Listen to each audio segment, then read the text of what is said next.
여러분 반갑습니다. 하나님의 말씀을 함께 나눈 지도 꽤 시간이 흘렀습니다. 하나님의 말씀을 매일같이 우리가 묵상하면 우리의 영혼이 더 건강해지고 튼튼해질 것입니다. 기도하겠습니다. 하나님 감사합니다. 오늘도 하나님의 말씀이 우리의 영혼의 양식이 되게 해주시고 우리의 영혼과 내면이 더 건강하고 튼튼해져서 어떤 상황 속에서도 이길 수 있는 자가 되도록 도와주옵소서. 예수님의 이름으로 기도드리옵나이다. 아멘. 오늘 말씀은 마가복음 12장 18절에서 34절 말씀입니다. 부활이 없다 하는 사두개인들이 예수께 와서 물어 이르되 선생님이여 모세가 우리에게 써주기를 어떤 사람의 형이 자식이 없이 아내를 두고 죽으면 그 동생이 그 아내를 취하여 형을 위하여 상속자를 세울지니라 하였나이다. 7형제가 있었는데 마지가 아내를 취하였다가 상속자가 없이 죽고 둘째도 그 여자를 취하였다가 상속자가 없이 죽고 셋째도 그렇게 하여 7이 다 상속자가 없었고 최후의 여자도 죽었나이다. 7사람이 다 그를 아내로 취하였으니 부활 때 곧 그들이 살아날 때 그 중에 누구의 아내가 되리이까? 예수께서 이르시되 너희가 성경도 하나님의 능력도 알지 못함으로 오해함이 아니냐. 사람이 죽은 자 가운데서 살아날 때에는 장가도 아니가고 시집도 아니가고 하늘에 있는 천사들과 같으니라. 죽은 자가 살아난다는 것을 말할진대 너희가 모세의 책 중 가시나무 떨기에 관한 글에 하나님께서 모세에게 이르시되 나는 아브라함의 하나님이요 이삭의 하나님이요 야곱의 하나님이로라 하신 말씀을 읽어보지 못하였느냐. 하나님은 죽은 자의 하나님이 아니요 산 자의 하나님이시라. 너희가 크게 오해하였도다 하시니라. 서기관 중 한 사람이 그들이 변론하는 것을 듣고 예수께서 잘 대답하신 줄을 알고 나와 묻되 모든 계명 중에 첫째가 무엇이니이까? 예수께서 대답하시되 첫째는 이것이니 이스라엘아 들으라. 주 곧 우리 하나님은 유일한 주시라.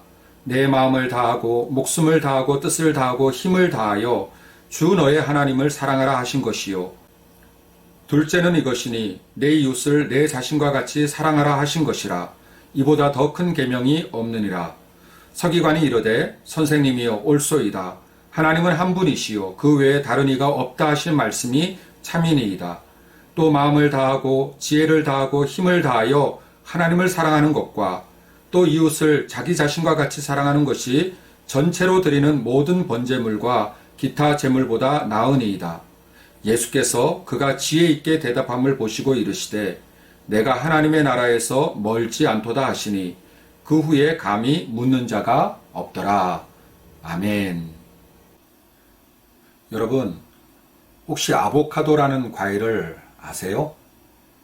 우리가 자주 먹는 과일은 아니지만 여러 요리에 사용되기 때문에 한 번쯤은 드셔보셨을 겁니다. 어른 주먹 크기에 색깔은요 겉은 녹색이고 속은 연두 혹은 연한 노랑에 가까운 것 같아요. 안쪽에는 큰 씨가 있고 그 씨를 둘러싸고 있는 과육이 있는데 그 과육을 먹습니다. 굉장히 부드럽습니다. 자, 제가 모양은 이 정도 알려드릴 수가 있는데 그 맛은 뭐라고 설명드려야 될지 잘 모르겠어요. 더군다나 한 번도 드셔보시지 않은 분에게 이 아보카도의 맛을 설명해 드리는 것은 정말 어려운 것 같습니다. 궁금하신 분들은 한번 드셔보시기를 바랍니다.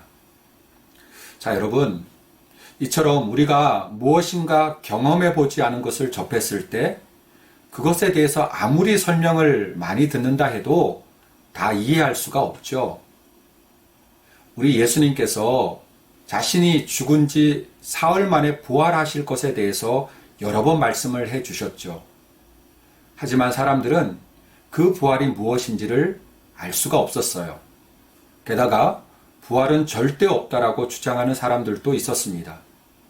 예수님께서 부활에 대해서 말씀하실 때 얼마나 답답하셨을까 하는 생각이 들어요. 자, 오늘의 본문 내용은 부활 논쟁입니다. 여러분은 부활을 믿으세요?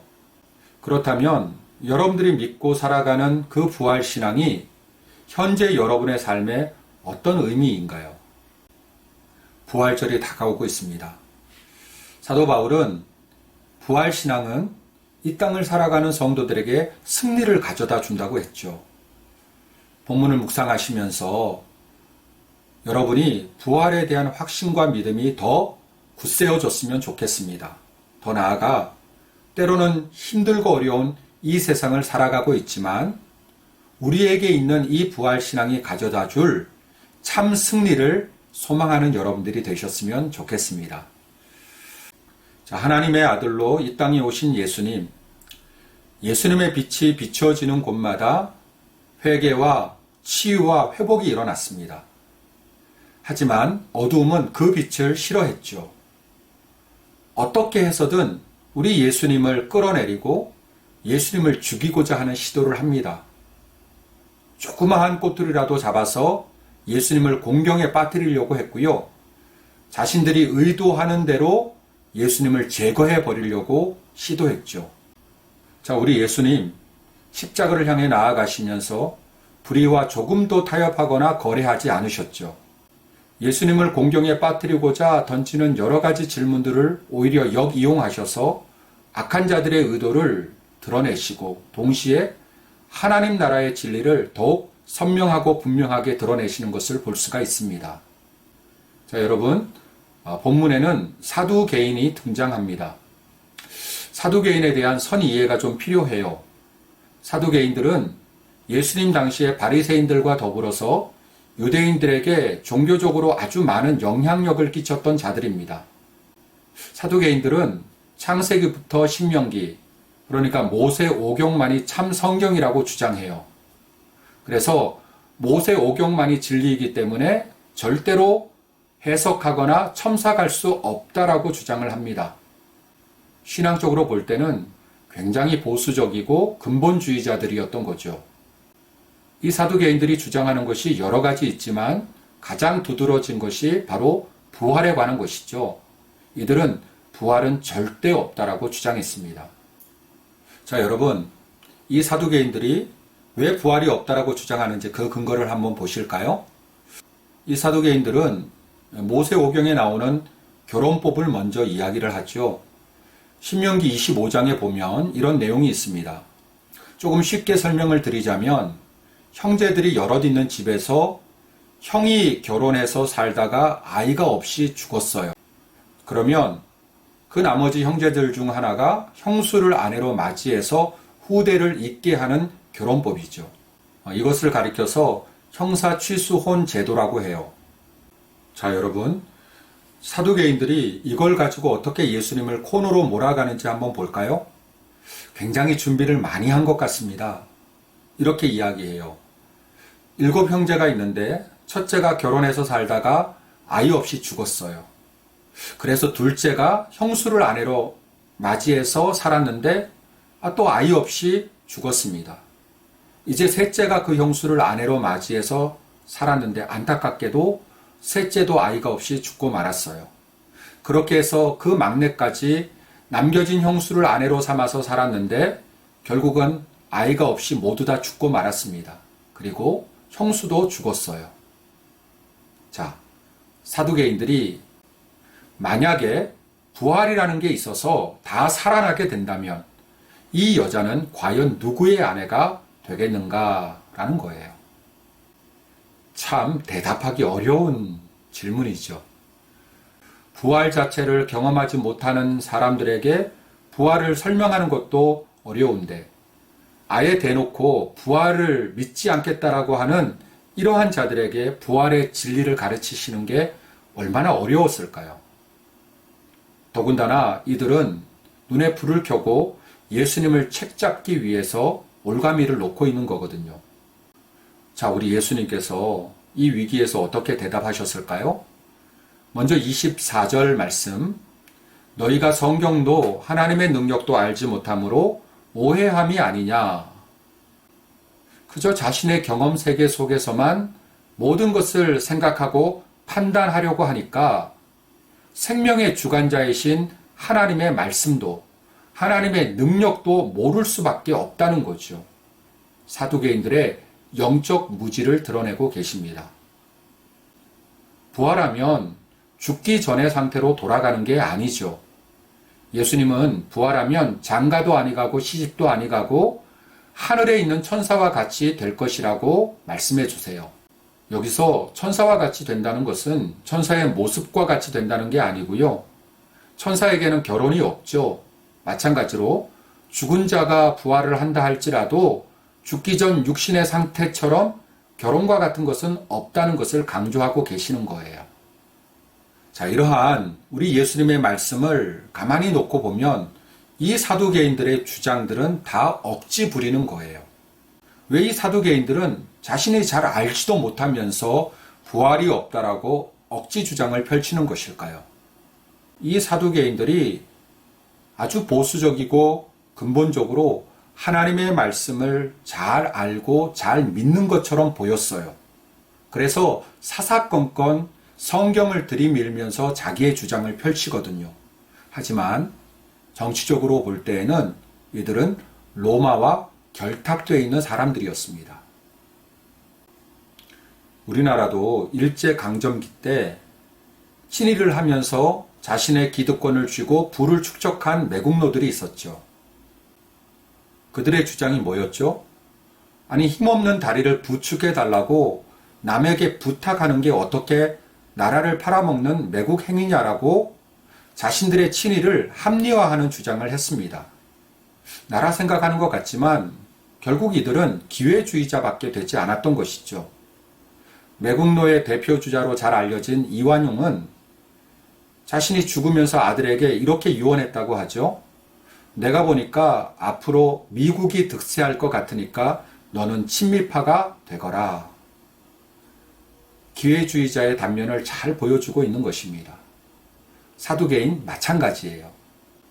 종교적으로는 하나님을 잘 믿는 것처럼 포장되어 있었지만 결국 자신의 부와 기득권을 지키기 위해서 로마 정권과 결탁해 있는 기회주의자, 바로 이게 사두개인들의 진짜 모습이었던 거예요. 자, 여러분, 세상에서 제일 무서운 게 사실 죽음이죠. 그런데 죽음 다음에 부활, 다시 살 것이라고 하는 그 믿음을 가진 자들은 결코 죽음을 두려워하지 않습니다.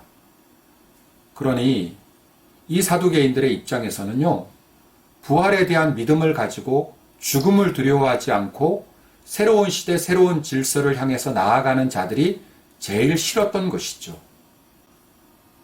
우리 예수님 어떠하셨죠?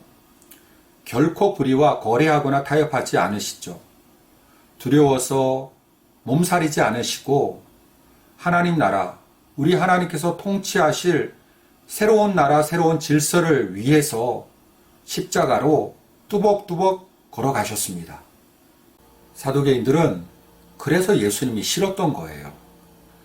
여러분, 우리가 아무리 입으로 주여 주여 한다 할지라도 우리의 마음 중심이 오직 세상에만 있으면 어떻게 하면 잘 살까, 어떻게 하면 잘 먹을까만을 노리는 기회주의자가 될 수밖에 없어요.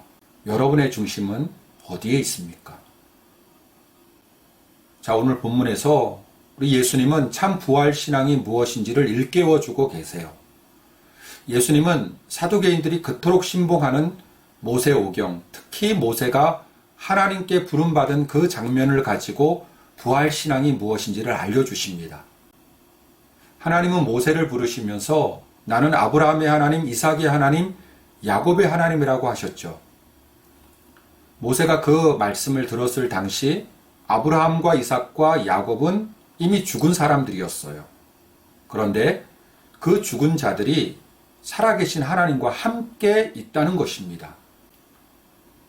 여러분, 중요한 것은요, 아브라함과 이삭과 야곱은 살아있을 당시 하나님과 동행한 믿음의 사람들이었죠. 그런 자들은 죽어서도 하나님과 함께 한다는 것입니다. 왜 부활신앙을 가지면 죽음이 두렵지 않은 것일까요? 오늘 바로 이곳에 나와 함께 하신 하나님, 내가 죽은 이후에도 함께 하시기 때문에 죽음이 두렵지 않은 거예요. 부활신앙의 핵심은요, 하나님께서 오늘 이곳에 나와 함께 하신다라는 것을 믿는 거예요. 여러분, 예수님의 제자가 누구죠? 마가복음 3장에 보면 예수님께서 12제자를 세우실 때 예수님의 제자가 누구인지를 이렇게 말씀해 주십니다. 이에 12를 세우셨으니 이는 자기와 함께 있게 하시고, 예수님의 제자는요, 바로 그 예수님이 오늘 이곳에 나와 함께 계신다라고 하는 그 부활신앙을 가진 자가 예수님의 제자라는 거예요. 부활을 헬라어로는 아나스타시스라고 합니다. 아나는 다시라고 하는 뜻이고요. 스타시스는 세운다라고 하는 뜻을 가집니다. 아나스타시스, 다시 세운다는 뜻이죠. 이 아나스타시스가 마가복음에서 제일 먼저 나오는 곳이 예수님께서 베드로 장모의 열병을 고쳐주실 때 그 장모의 손을 붙잡아 일으켜 주셨다라고 나옵니다. 여기에 일으켜 주셨다, 바로 이곳에 아나스타시스가 쓰여졌어요. 여러분, 부활이 뭘까요? 다시 일어나는 것입니다. 우리는 죽지만 천국에서 다시 일어나게 될 것입니다. 뿐만 아니라 이 땅을 살 때 부활신앙을 가진 자들은 때로는 넘어지고 쓰러진다 할지라도 바로 주님께서 오늘 이곳에 나와 함께 계신다는 것을 믿기 때문에 그 예수님의 손을 붙들고 다시 일어나 승리하는 자들인 것이죠. 여러분, 오늘도 부활의 산 소망이 되시는 우리 예수님과 동행하는 복된 하루가 되시기를 바랍니다. 기도하겠습니다. 주님, 우리에게 부활의 산 소망을 주셔서 감사합니다. 때로는 힘들고 어려워 쓰러질 때도 있지만 주님께서 오늘 이곳에 나와 함께 하심을 믿는 그 부활신앙으로 말미암아 다시 일어나 주님의 뒤를 따르는 제자의 삶을 살아가는 우리 모두가 되게 하여 주옵소서. 예수님의 이름으로 기도드리옵나이다. 아멘.